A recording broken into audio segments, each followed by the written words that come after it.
大家好，欢迎收看天天话题加拿大版风华资讯，我是主持人吴静。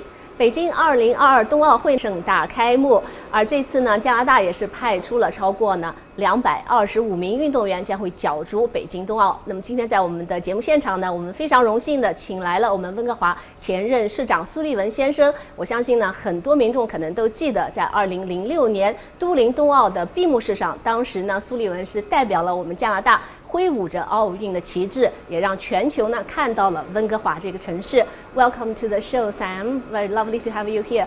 So before we start today's show, maybe send out some greetings to our audience to wish them the Happy New Year and best wishes to the Beijing 2022 game. 大家好，我係蘇利文，前任溫哥華市長。我祝大家新年快樂。我祝北京冬奧會圓滿成功，中國加油！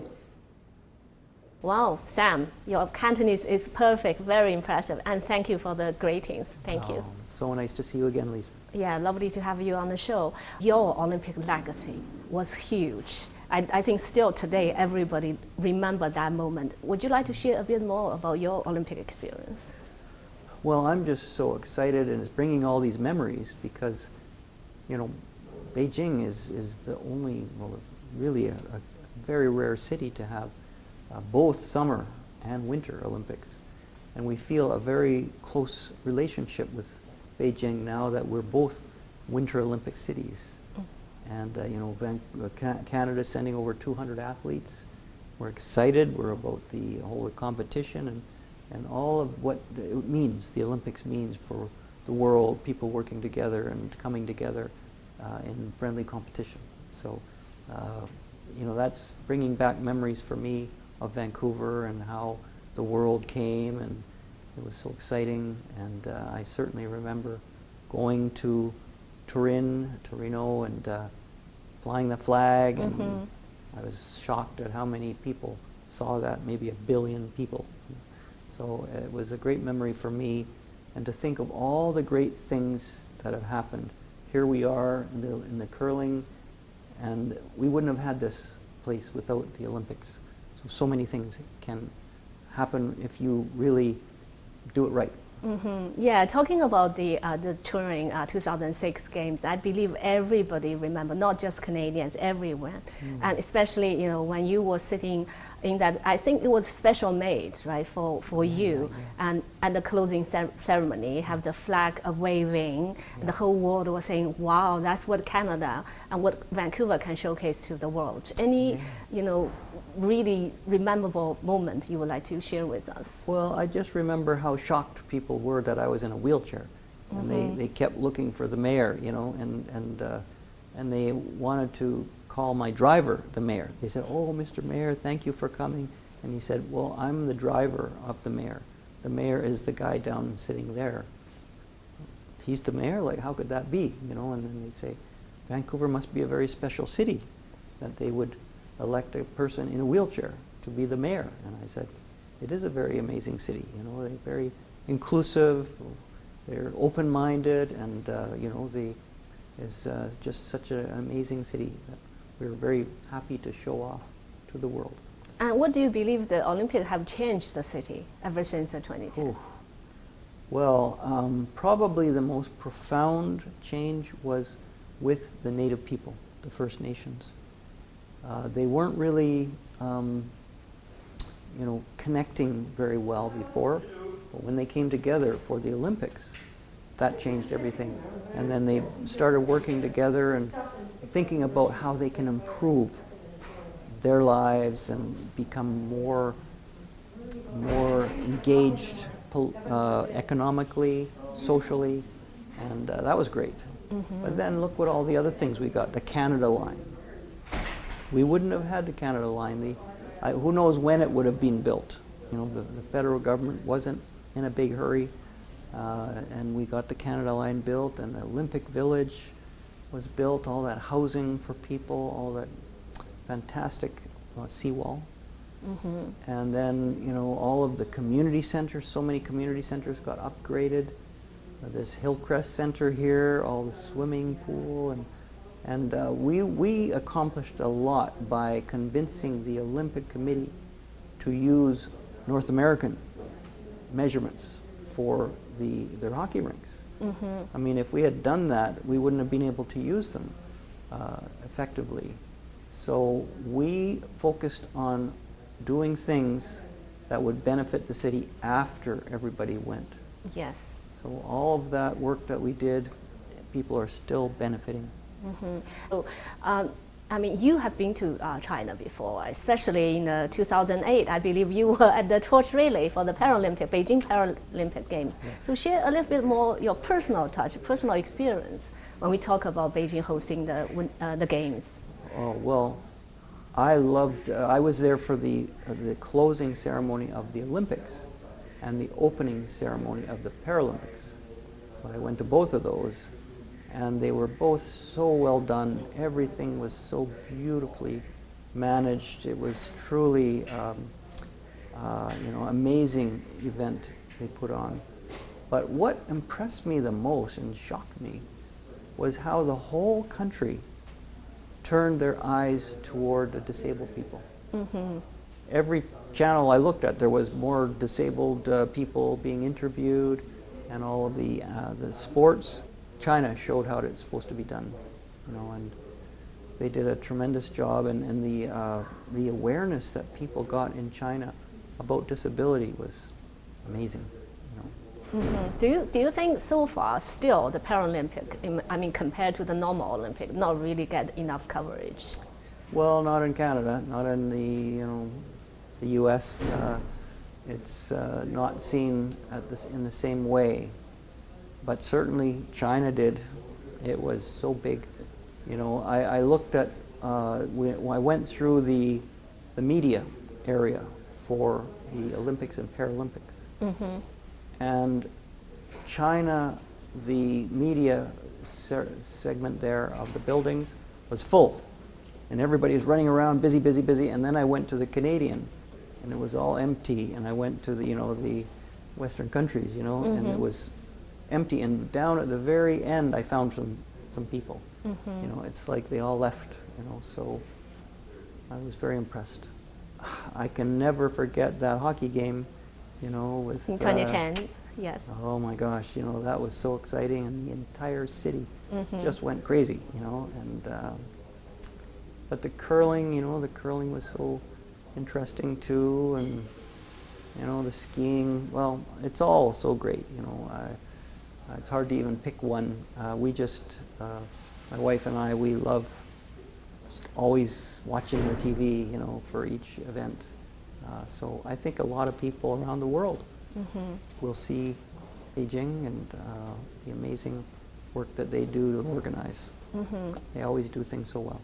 And how do you think about this, the current, the controversy or the discussion come to Beijing 2022? That we have heard quite a few noises, and Canada is part of them as well. So yeah. Well, this happens every time, unfortunately. Politics always gets in there somehow, but I think we really have to remember what it's about. The countries coming together, people coming together, the positive messages. And I remember so many negative things people saying about Vancouver during that time.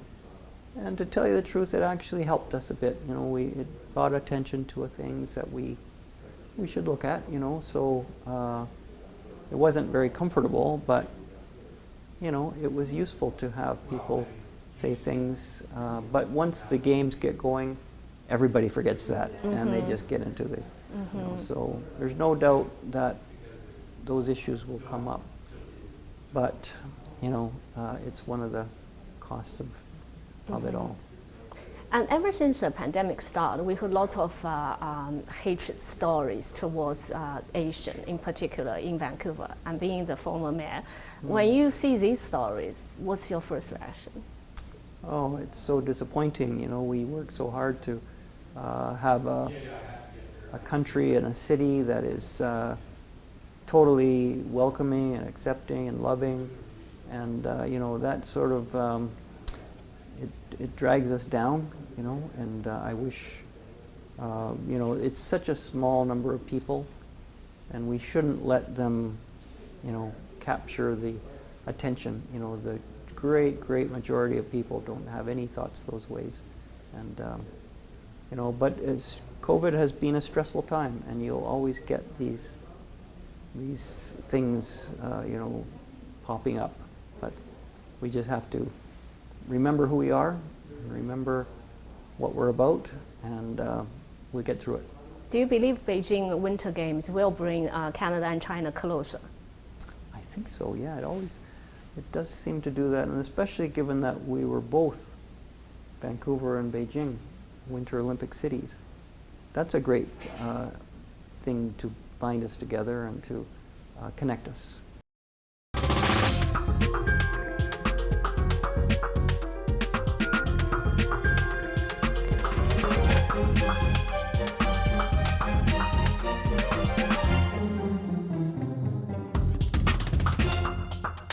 After the municipal level, you move on to the provincial politics, and you were, for once, you know, the Minister of Sport.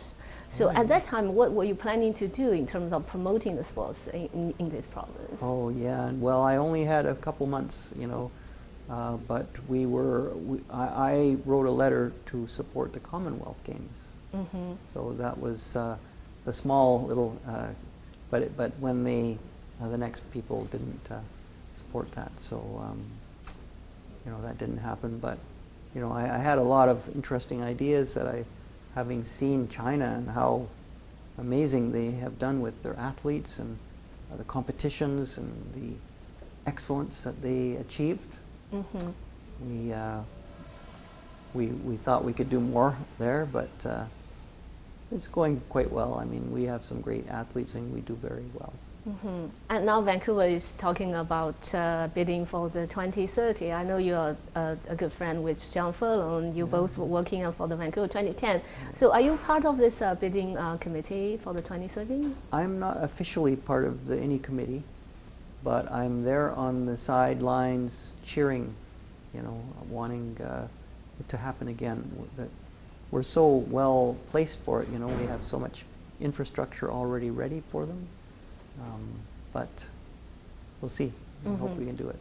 And what do you believe will be the biggest challenge in terms of, you know, hosting or going to host another Winter Games for Vancouver? Well, it's all, the main problem is getting people on board. Mm-hmm. You know, Vancouver is very famous for being negative to, you know, new ideas sometimes, and so we hope we can do that. You know, I'm thinking about how the Winter Olympics happened here first. What happened was a group of people came and wanted to do the Summer Games. Mm-hmm. And we said no, because we've got so many people here in the summer. Yeah, everybody knows Vancouver summer is beautiful. It's so wonderful in the summer. The problem is, in the winter, we don't have full hotels. People don't think of Vancouver as a place to go in the winter. Mm-hmm. So our goal was to promote the cultural ideas. We had a lot of things we wanted to do. Unfortunately, the people who came after us had pretty much campaigned against the Olympics. Mm-hmm. So they weren't about to get excited about the Olympics and to do what could have given Vancouver the best opportunity. Mm-hmm. So we lost a lot of opportunities. You know? We wanted to do more as people. A lot of people think of Vancouver as a place you go through to get to Whistler. Oh. You know, and then we say, no, you don't have to go through. You want to just stay a few days. Yes. And enjoy the things that we have to offer. So that's important that the government be focused on getting the most out of it for the citizens. Mm-hmm. So besides your political career, your political pursuits, so after that, you also doing lots of you know, charity things. Like, can you maybe share a little bit more with us? I've been enjoying helping community from outside of politics. Sometimes you can get more done. So what I have done is I like to bring in speakers to highlight interesting people that are doing good things for the community. I'm making a lot of videos that help people understand the history of Vancouver, history of British Columbia, and where we come from and where we're going. And now I'm also helping to teach people about civic leadership. Yeah, you are the president of the Global Civic Policy Society. Yeah, so I feel that people need to have more training before they get into local government. So, I think they need to be encouraged to get onto the boards, nonprofit groups, and know what is expected of them and how to do it well, how to avoid mistakes. I think leadership is very important, and we need to train people and give them more background so they don't just jump in and make a lot of mistakes and cause problems. So that's one of the goals that I have now. And besides that, anything else you would like to share with us? I'm doing some other things that are interesting to me, but for example, British Columbia used to have a language, was a lot of Aboriginal words and some French words and English words called Chinook jargon. Oh, I didn't know so that. we are reviving that language, and we have a bunch of people speaking it now and reading old stories in the language, and it's a very simple language. It's a very beautiful language because it was part Aboriginal, part non-Aboriginal. And it was a great example, and to me an inspiration of how people can work together. And I was watching one of your documentary, and you were talking to people in Chinatown in Chinese, and we heard you speak in Cantonese. Is really wonderful. Why? I mean, where do you have all the time to learn the language? Why you want to promote so many variety of different languages here? Well, it wasn't my idea to promote it. What I remember when I was a young guy, I wanted to travel around the world and and get into different cultures and learn people, how they live. And then when I broke my neck, became a wheelchair user, I thought, oh, maybe I can't travel. But why would I need to travel? All the people came here. I have so many people to speak with, and to learn language and things. I can read the signs on the stores and the restaurants. So I enjoyed that, and I just thought, this is great. I don't even have to travel. People come to me. Oh yeah, currently do you still have a group of people working with you in terms of trying to promote, this civic policy, or trying to encourage more young people to join? Yeah, we got some good people, a lot of retired people from civic government who want to also share their wisdom. And if you want to maybe make some suggestions, go back to the Olympic Games, what are suggestions you would like to say for the Beijing 2022 or for the future possible Vancouver 2030? Well, the number one goal for me is that whatever you do on putting on the Olympics, it has to benefit the future. Don't just put up, things that won't be used later. You have to make sure that this helps make the city better for the citizens who live there. So that's why when we did the Hillcrest, we didn't build a building and then, it won't be used. We wanted to make sure it's perfectly made so that it can be readjusted, so that it can be used by people for many, many years.